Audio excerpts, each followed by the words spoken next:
got back from watching the practice round from the Open Championship on Tuesday, and followed Tiger around the last 6 holes. I noted that every shot that he hit during those 6 holes was very, very good, including a couple of tee shots with the 3-wood and a couple with the driver. He hit it very, very straight. He struck everyone solid, hit it exactly where he wanted to, and had the golf ball under complete control. I videoed a few of the shots whilst I was out, and thought I would talk through what I noted on the golf course, and go through where I think he is going to, or why I think he's going to be successful with the tweaks it appears that he has made since coming back from the surgery that he's recently had on the back. So this is the tee shot here on number 17, which was a 3-wood, slightly into the draft, obviously from an ahead left view. Now, one thing I've noticed is that early on with when working with Sean Foley, he tended to keep the club head outside the hands for a long time, but almost toe the club down a touch. It was a little bit shut. This one, he's now got it still outside the hands, but the club face appears to be moving with the body. So the toe of the club is moving at the same angle as the spine right here.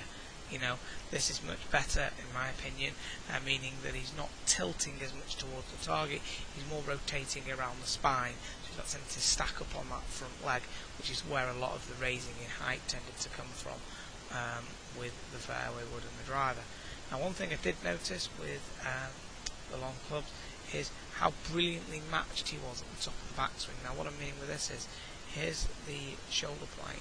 We notice that the left arm is matching it absolutely perfectly, and we can see here that the right elbow is perfectly in front of the hip, it's never behind it, so it's giving him quite a bit of width at the top.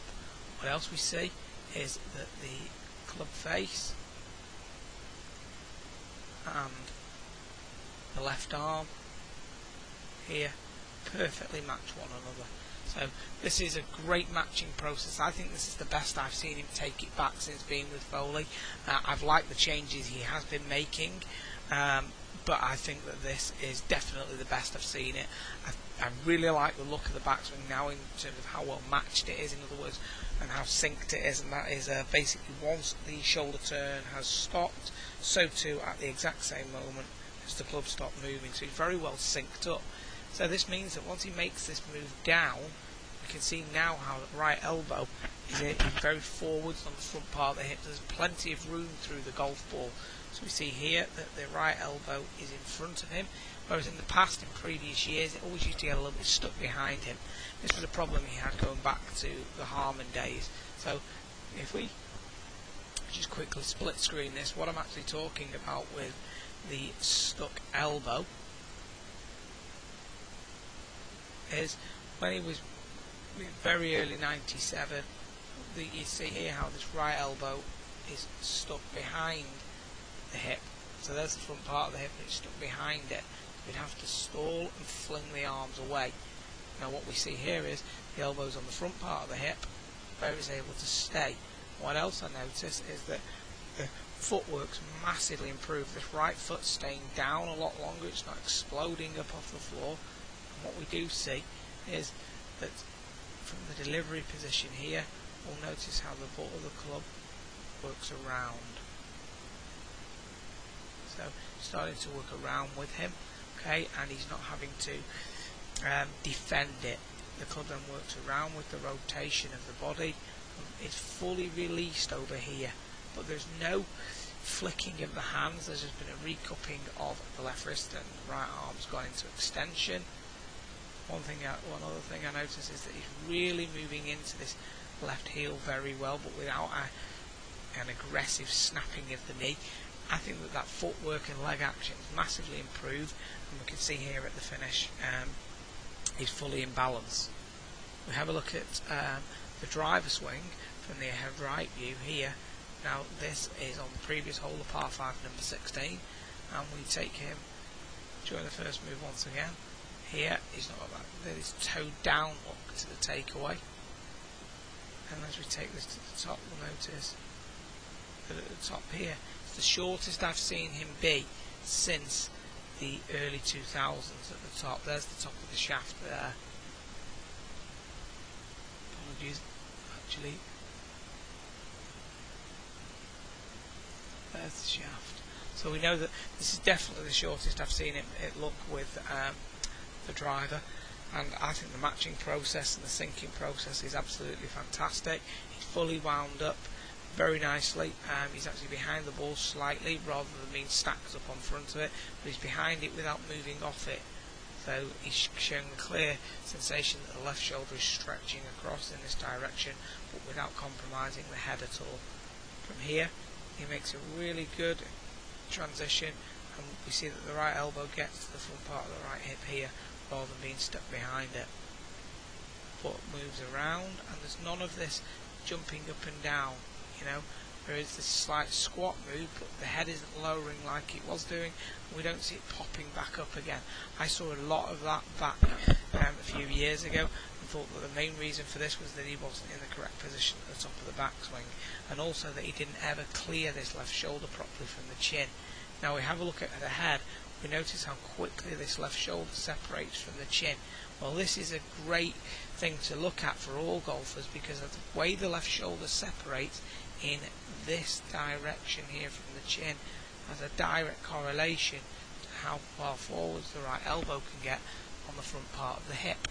So we take it back to the top again here, we see this left shoulder separates, the right elbow works forwards, and then from here he can clear around. You don't see any exploding with the feet. We're actually noticing the footwork's very quiet and responding to the pivots, rather than him having to jump up with the feet to create some room for the arms and the club. We have a look at this quick front view of an iron, and I think he's really rotating this right hip back in the backswing much better than I've ever seen it too. I think that this is getting back in this direction a little bit more, which is once again creating lots of room through here for the arms to come in front of the body. We then start this transition move down now, and we'll notice that the arms get in front of the body, and there's no stalling through here. This is just really good. This is a great long iron. This is the second shot on number 16. The arms just stayed in front, great delivery, great footwork, and generally looking absolutely fantastic. Lastly, we will see here, this is on the 18th and was a long iron. Okay, and I'm just choosing to show this one because we can see how far forwards the right elbow is from the right hip at the top of the backswing. So you can see it's loaded down fantastically well here, and it's in front of his right hip there. So that means that it can now, in a transition, can move down in that direction where we see here. Now it's in front of the hip, so it can stay there as he starts on to deliver the club towards impact here, and he's got lots of room. He's not fighting himself and looking for space.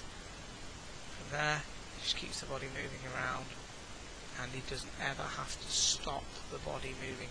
This is the most matched and synced I've seen him look, and the first time I've not seen him having to stall out to wait for the club with any of his body parts. It was also quite interesting when we look at the length of the iron swing here. We'll see that when we bring the driver in, which I know is from a different view, but you will get the same idea of the length, that they both match. It's the first time he's looked like this, and I think that he could be on for a great week, maybe even win, based off how well I've seen him strike the golf ball over the few holes I've watched. I hope you enjoyed this video. If you'd like to see more from me, please visit my website, www.danwhitakergolf.com, or feel free to email me at dan@danwhitakergolf.com. Visit my Twitter page, which is at @dwhitakergolf, or my Facebook page, which is Dan Whittaker Golf. Thanks a lot, and I look forward to talking with you again soon.